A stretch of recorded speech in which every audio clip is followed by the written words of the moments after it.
Hello everyone, मेरा नाम प्रेरणा है and welcome back to my channel that is being Judex. तो आज का वीडियो हम करने वाले हैं एविडेंस एक्ट के ऊपर। और एविडेंस एक्ट का ये जो पर्टिकुलर वीडियो है हम बनाने वाले हैं important section for preliminary examination. As you all know कि evidence act one of the major subject है और प्रोसीजरल लॉ है। तो अपने सारे एग्जाम में आप जिस भी एग्जाम के लिए अपियर होते हो, इधर of judiciary, APO, CLAT, net, whatsoever, you just name it and this subject is in your syllabus itself. तो हमें एक पर्टिकुलर स्ट्रैटेजी से ये चलना पड़ता है कि हमें कौन सा सेक्शन प्रिलिमिनरी के लिए करना है, कौन सा सेक्शन मेंस के लिए करना है। And once you go with this preliminary and mains concept, interview आपका अपने आप प्रिपेयर हो जाता है। So first thing which I am telling and it is like the disclaimer thing for whoever is watching this video right now. First thing कि अगर आप ये वीडियो देख रहे हैं तो प्लीज़ मेक श्योर कि आपका बैरक्ट आपके पास हो। डजेंट मैटर अगर आपने जो भी अगर मार्क करके रखा है अपने बैरक्ट में, फिर भी मेक श्योर कि आपका बैरक्ट उस वक्त आपके साथ हो जब आप ये वीडियो देख रहे हो। क्योंकि कई दफ़ा ऐसा होता है कि जब हम जितनी बार खुद से पन्ने पलटते हैं बैरक्ट की तो ये मेमोरी आता है, हमें देखी हुई चीज़ें हमें ज़्यादा टाइम तक रहती है स्टोर। वो हमारे लिए अच्छा है for revision purpose as well and for this memory जो आपका स्ट्रॉन्ग होता है। अगर आप देख के उसको पर्टिकुलरली रिवीजन करते हो रादर देन सिर्फ ऐसे ईयरफोन में सुनने से या सिर्फ कोई यूट्यूब पे स्क्रॉल करते वक्त वीडियो देखने से। Second thing is I am saying कि डजेंट मैटर आप किसके मेंटोरशिप में हैं, कौन आपको गाइड कर रहा है, या फिर अगर आपके कोई टीचर हैं, सीनियर है, हुसोएवर अगर आपको कोई भी ये कहता है कि जितने सेक्शन मैं करवा रहा हूँ या करवा रही हूँ आपने बस इतना ही करके जाना है, इतने से आपका हो जाएगा, don't go with this kind of statement. First see there is a very on and on competition in today's world. Second thing is कि अभी आप चांस नहीं ले सकते हो, स्पेशली ऐसे एक्ट में जो कि अपने आप में बहुत छोटा सा एक्ट है। एविडेंस एक्ट बहुत छोटा एक्ट है, टोटल 167 सेक्शंस है, तो अपने ईजिली इसको कर सकते हैं। We need not to skip. I am again saying कि प्रीलियम्स के लिए हम पर्टिकुलर स्ट्रैटेजी से चलते हैं, मेंस के लिए चलते हैं, but one thing which have to be make sure by us कि अपनी बैरक्ट की हर एक सेक्शन हम एक दफ़ा दो दफ़ा देख चुके हो, अपनी हमारी आंखों के सामने से गुजरी होनी चाहिए सारी सेक्शन। तो जब आप MCQ लगाते हो तो आपको ऐसे ऑड वन आउट करने को ना प्रॉब्लम नहीं होती। आप you can bifurcate it very easily, आपके खुद के काम में आता है वो। तो इसलिए मैं यही कहूँगी कि आप खुद से अपनी बैरक्ट को एक दफ़ा दो दफ़ा जितना भी पॉसिबल है आपके पास एज़ पर योर टाइम, आप सारे सेक्शन को देखो और उसके बाद जो इंपॉर्टेंट सेक्शंस हैं आप उसको देखो प्रीलिमिनरी पॉइंट ऑफ व्यू से और फिर मेंस पॉइंट ऑफ व्यू से। और जैसे जैसे आपका जो एग्जाम आता है, first you go for preliminary and then for mains, तो उस समय आप उसको पर्टिकुलरली ज़्यादा इंपॉर्टेंस देके उसको उस वक्त रिवीजन करो। So yes, here we start with the video first. तो आज का वीडियो जैसा कि मैं आपको बता रही हूँ प्रीलिमिनरी सेक्शन के लिए है, important section for evidence act and yes. So जैसा कि आप देख पा रहे होंगे मेरी बैर एक्ट और इस पूरी बैर एक्ट में ऐसा रंगारंग कार्यक्रम मैंने बचा रखा है। तो this is important. See may be you feel like कि why all this thing. Problem क्या होती है, अपने पास एग्जाम से पहले करने को तो समय है, हम लोग डायरेक्टली बैर एक्ट खोलते हैं और सीधा सेक्शन में जाते हैं, सेक्शंस वाले पार्ट में जाते हैं। बट एग्जामिनेशन से कुछ दिन पहले या फिर आई कैन से एक दिन पहले भी हमारे पास टाइम नहीं होता कि हम पूरा का पूरा बैर एक्ट ही पलटे। तो अगर जब अपन ये करते हैं ना, सिर्फ इंडाइसिस को भी इस तरीके से, इंडेक्स को भी इस तरीके से मार्क कर लेते हैं, इस पर अपना पोस्टर लगा लेते हैं या फिर छोटी छोटी मार्किंग्स वगैरह लिख देते हैं, जो भी इंपॉर्टेंट नोट अपन कर सकते हैं, इस तरीके से लिखने से एग्जामिनेशन के टाइम में रिवीजन करना थोड़ा इजी हो जाता है। तो we can go with this thing, this is very important. So yeah here we start. As you can see कि मैंने यहाँ पे पार्ट में भी अंडरलाइन कर रखा है रेलिवेंस। ये जो नेम है इस पार्ट का उस रिलेवेंस में भी, चैप्टर नंबर में भी कर रखा है और ये चैप्टर किस बारे में इसमें भी अंडरलाइन कर रखा है। तो दैट मीन्स एग्जामिनेशन में आपके प्रिलिमिनरी में ये पूछा जाता है कि एविडेंस एक्ट में टोटल कितने पार्ट है, जो कि 3 पार्ट है टोटल। फिर ये भी पूछते हैं एग्जाम में कि फर्स्ट पार्ट में टोटल कितने चैप्टर्स है, या फिर कभी ये पूछ लिया जाता है कि चैप्टर 1 इज अबाउट व्हाट, तो it is about preliminary, right. फिर ये भी पूछा जाता है एग्जामिनेशन में कि चैप्टर 1 में टोटल कितने सेक्शन है। तो as you can see very easily section 1 से लेके 4 तक है। तो ये इंपॉर्टेंट है before you going with this. इसके अंदर का आप कंटेंट देखो और फिर सीधा यहाँ पे जंप करो। एक सही स्ट्रैटेजी यही है, अगर आपके पास कोई गाइडेंस नहीं है फिर भी, और अगर आपके पास एक बेहतरीन गाइडेंस है तो वो भी आपको यही बताएंगे कि पहले यहाँ से शुरू करो। ये ज़रूरी होता है करना। आप देखो आप जिस चीज़ को पढ़ने जा रहे हो उसका रंग रूप क्या है, कैसा है, ये इंपॉर्टेंट है करना, राइट। तो जैसा कि अब मैं सिर्फ प्रिलिमिनरी का इंपॉर्टेंट सेक्शन करवाऊंगी और अदर वीडियो में फिर एक और बनाऊंगी जिसमें सिर्फ हम लोग मेंस करेंगे, ओके। तो that you can see section 1 important है प्रिलिमिनरी पॉइंट ऑफ व्यू से, जिसमें बताएगा इसका एक्सटेंट और कमेंसमेंट की बात, वो इंपॉर्टेंट है प्रिलिमिनरी के लिए। फिर सेक्शन 3 इंपॉर्टेंट है, ये इंटरप्रिटेशन क्लॉज है, लेकिन सेक्शन 3 में अपने को सारा नहीं करना है प्रिलिमिनरी पॉइंट ऑफ व्यू से। अपन करेंगे court, fact, relevant, fact in issue, document, evidence, proof, disproof, not proof, okay.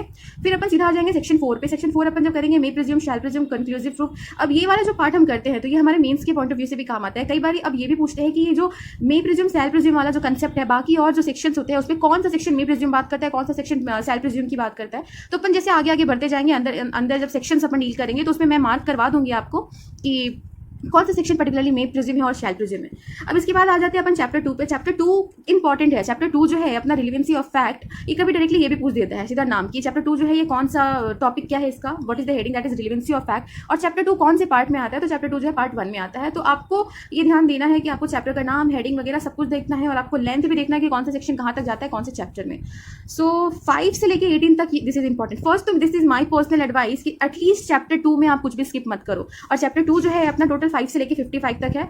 तो इसको स्लॉट में, जैसे कि आप डायरेक्ट में भी देखोगे अपने आप में स्लॉट बना हुआ है, जैसे 5 से लेके 16 इकट्ठे हैं, 17 से अपना एडमिशन शुरू है, राइट, यहाँ से एडमिशन शुरू है। तो जैसे जैसे एक पर्टिकुलर सेक्शन बना हुआ है ना, आप रिवीजन भी वैसे ही करो, पढ़ाई भी वैसे ही करो, ये इंपॉर्टेंट है। तो 5 से 18 तक अपन करेंगे प्रिलिमिनरी से। इसमें कुछ कुछ जगह मैंने मेंस के लिए भी पॉइंट आउट करके रखा है, तो ये अपन मेन स्केल के हिसाब से देखेंगे तो प्रिलिमिनरी हो जाएगा अपना, राइट। फिर उसके बाद अपन सीधा आ जाते हैं इधर, चैप्टर 19 इंपॉर्टेंट है। उसके बाद अपन इंपॉर्टेंट है प्रिलिमिनरी के लिए, 1 सेकेंड, या राइट। तो चैप्टर 19 सेक्शन 19 इंपॉर्टेंट है, जो कि मेंस के लिए भी इंपॉर्टेंट है और प्रिलिमिनरी के लिए भी इंपॉर्टेंट है। फिर उसके बाद आपके प्रिलिमिनरी के लिए इंपॉर्टेंट है सेक्शन 22A 23 सॉरी। और उसके बाद सीधा अपन आ जाते हैं 31 पे। अब ये वाला जो पार्ट है ये हमारे मेंस के लिए इंपॉर्टेंट है, तो ये फिलहाल प्रिलिमिनरी के लिए छोड़ देंगे अपन। पहले प्रिलिमिनरी अब हम लोग कवर करेंगे और उसके बाद फिर मेंस पे जाएंगे, ठीक है, ताकि हेडिंग आप जान सको। This is the good strategy कि first you go prepare for the mains, लेकिन at least know your bare act. And for knowing this bare act it is important कि आपको हेडिंग पता होनी चाहिए सेक्शंस की। और जैसे आप हेडिंग पता रखते हो तो अपने आप आपका प्रिलिमिनरी हो जाता है, ठीक है। इसके बाद अब 31 करने के बाद हम सीधा आ जाते हैं 33 पे। और 33 से लेकर 39 तक अपन प्रिलिमिनरी के लिए करेंगे। इसमें पूरा करने की जरूरत नहीं है, आपको सिर्फ हेडिंग करने की जरूरत है। जैसा कि मैंने यहाँ पे ऑलरेडी मार्क करके रखा है कि डायरेक्टली पूछते हैं मैप के लिए, चार्ट के लिए कौन सा सेक्शन में डील होता है, तो सेक्शन 36 में डील होता है। तो आपको बस ये कुछ कुछ चीज़ों को अंडरलाइन करना है। और ये अंडरलाइन करना जरूरी इसलिए भी, जैसा कि मैं पहले बताई, कि एग्जामिनेशन से पहले रिवीजन करना ईजी हो जाता है, आपको पूरी बेयर एक्ट और नोट्स पलटने की जरूरत नहीं पड़ती। फिर अपना इंपॉर्टेंट सेक्शन आ जाएगा 40 से लेकर 42 तक प्रिलिमिनरी के लिए। फिर 43 44 भी प्रिलिमिनरी के लिए इंपॉर्टेंट है। उसके बाद अपन ये वाला स्लॉट में आते हैं 45A से लेकर 51 तक। अब इसमें हमें सारा कुछ नहीं करना, राइट। इसमें जो मैं इसमें स्पेशली ये अंडरलाइन किया हुआ है 47 और 50, ये इंपॉर्टेंट है। ये जो ऐसे मैंने ब्रैकेटिंग कर रखा है ना, इसको आप एक दफा देख लो कि इफ इन केस अगर आता है एग्जाम में तो कुछ छूटना नहीं चाहिए। Why to lose your marks, specially इतने छोटे छोटे एक्ट में। इतना छोटे एक्ट हम लोग कर सकते हैं, जो बड़े एक्ट है उसमें स्किप करने का स्कोप है, लेकिन छोटे एक्ट में चांसेस कम होता है, एरर नहीं करने देना चाहिए खुद को। और उसके बाद अपन आ जाएंगे 52 से लेकर 55 तक। अब 52 से 55 तक प्रिलिमिनरी के लिए इंपॉर्टेंट है, बट ये सिर्फ इंपॉर्टेंट है हेडिंग पॉइंट ऑफ व्यू से। जैसा कि मैंने यहाँ पे हेडिंग कर रखा है सिविल, सीधा वो सिविल के लिए पूछेंगे कि कौन से सेक्शन में डील किया जाता है, civil cases under evidence act, that is 52। तो आपको हेडिंग देखना है बस। इसके बाद अपन आ जाएंगे सीधा 56 से लेकर 58 तक। इसमें भी आप ऐसे हेडिंग देख लोगे। उसके बाद हम लोग आते हैं यहाँ पे 59 से 65, ये सिर्फ हेडिंग चलेगा। फिर हम सीधा आ जाएंगे 67A से लेके 71 तक, ठीक है। अब ये सिर्फ प्रिलिमिनरी के लिए आप देखोगे, प्रिलिमिनरी के लिए कैसे पढ़ना है मैं बता चुकी हूँ ऑलरेडी। फिर यहाँ पे अपने को आना है सीधा 76 से लेके 78 तक, ठीक है, प्रिलिमिनरी के लिए। और इसके बाद अपन सीधा आ जाते हैं यहाँ 79 से 90A तक किया हुआ है मैंने प्रिलिमिनरी के लिए। लेकिन ऐसा नहीं कि इसमें अपने को सारा करना है, इसमें मैंने स्पेशली यहाँ पे अंडरलाइन कर रखा है 81A, ये इंपॉर्टेंट है। प्लस यहाँ 85A इलेक्ट्रॉनिक्स अग्रीमेंट करके इंपॉर्टेंट है, क्वेश्चन पूछा जा चुका है प्रीवियस ईयर क्वेश्चन में। 90 वाला जो है इससे क्वेश्चन पूछा जाता है, 30 ईयर ओल्ड वाला जो ये कंसेप्ट है। प्लस अगर आप 30 ईयर ओल्ड देखते हो तो जब भी आप कोई सेक्शन देखो ना, उसके आगे अगर ये क्लॉजेस लगे, ए है, बी है, जो कि अमेंडमेंट करके आया है, तो उसको एक दफा देख लेना चाहिए। No harm in that. अगर आप नहीं भी देखते हो और ऐसे इंडेक्सेस में भी देखते रहते हो तो ये आपको हो जाता है याद, अपने आप हो जाता है, आपको इन डेप्थ जाने की भी जरूरत नहीं पड़ती। फिर अगर हम नेक्स्ट चैप्टर में जाते हैं तो नेक्स्ट चैप्टर में अगर 90A के बाद हम लोग सीधा आएंगे 97 पे। 97 से लेके 100 तक अपना प्रिलिमिनरी के लिए इंपॉर्टेंट है। फिर अपन आ जाएंगे इस वाले स्लॉट पे। अब यहाँ इंपॉर्टेंट है 107 से लेके 111 तक प्रिलिमिनरी के लिए इंपॉर्टेंट है। फिर 111A भी इंपॉर्टेंट है, जैसा कि मैं पहले बताई 111 यहाँ पे खत्म होता है प्रिलिमिनरी के लिए, तो ए भी अपन देख लेंगे कि क्या है इसमें, ए वाला भी इंपॉर्टेंट है। इसके बाद ये खत्म करने के बाद हम सीधा आएंगे 113 पे, जो कि प्रिलिमिनरी के लिए इंपॉर्टेंट है। अगर आप प्रीवियस ईयर का क्वेश्चन देखेंगे बिहार जुडिशरी का, तो ये वाला क्वेश्चन पूछा हुआ है, तो देखना जरूरी है। जैसे 13B पे क्वेश्चन था ये, 1 सेकेंड आई थिंक, या सो दिस थिंग। तो सेक्शन 113B पे presumption of as to dowry death, ये क्वेश्चन ये अपने को मेंस से करना है। लेकिन जो मैंने ऐसे ब्रैकेटिंग कर रखा है प्रिलिमिनरी के लिए, तो यहाँ ना डायरेक्टली पूछ लेते हैं प्रिलिमिनरी पॉइंट ऑफ व्यू से। तो सेक्शन ये वाला सेक्शन अपना लास्ट ईयर बिहार जुडिशरी में आ चुका है, 31st बिहार जुडिशरी में। आप देखो previous year question, you can find it very easily. फिर यहाँ जो अपन आ रहे हैं ना सेक्शन 116 to 17, ये दो सेक्शन, इसका हमें सिर्फ और सिर्फ हेडिंग देखना है। अच्छा, ये वाला जो हेडिंग है, ये जो चैप्टर 8 किससे डील करता है, स्टॉपेल से डील करता है। ये क्वेश्चन ना जाने कितनी बार कितनी कमीशन ने पूछ लिया होगा। तो इंपॉर्टेंट है हमारा चैप्टर नंबर भी जानना, ये चैप्टर नंबर कौन से पार्ट में आता है, दैट इज पार्ट 3, और प्लस इस चैप्टर का नाम क्या है, इस चैप्टर में टोटल कितने सेक्शन है, ये सब भी ध्यान देते रहना जरूरी है। इसके बाद अपन सीधा आ जाएंगे प्रिलिमिनरी के लिए। अब अपन सीधा, ये सारा मेंस है, ये सब अपने को नहीं करना।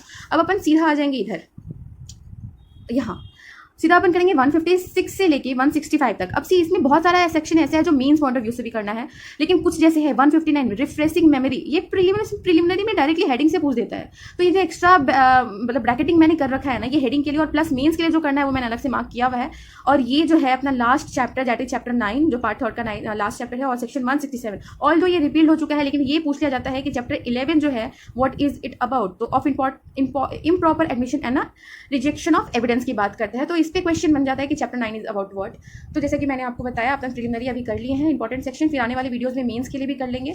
और फिर जब इन डेप्थ अपन करेंगे तो हम लोग इसमें देख लेंगे जो भी इंपॉर्टेंट इलिस्ट्रेशंस वगैरह होगा, इंपॉर्टेंट इलिस्ट्रेशन और कौन सा इलिस्ट्रेशन किधर फॉल होता है, ये सब हम लोग कर लेंगे। जैसे कि यहाँ वाला आप देखोगे ना, ये वाला जो सेक्शन है स्पेशली अपना सेक्शन नंबर 8, तो इसमें ये डायरेक्टली पूछ देते हैं ये इलिस्ट्रेशन कि कौन सा है, अपना इलिस्ट्रेशन देंगे और पूछेंगे ये क्या है, प्रिपरेशन है, कंडक्ट है, क्या है, एक्सप्लेनेशन 2 से करता है, 1 से करता है, तो ये हम लोग देखेंगे इन डेप्थ। प्लस अगर जो भी इंपॉर्टेंट डॉक्ट्रिन्स होगी, मैगजीन होगा, वो भी मैं साथ में करवाते चलूंगी आपकी। तो just stay tuned with this channel and we will definitely go together to cover all this things, important sections of all the important law subjects.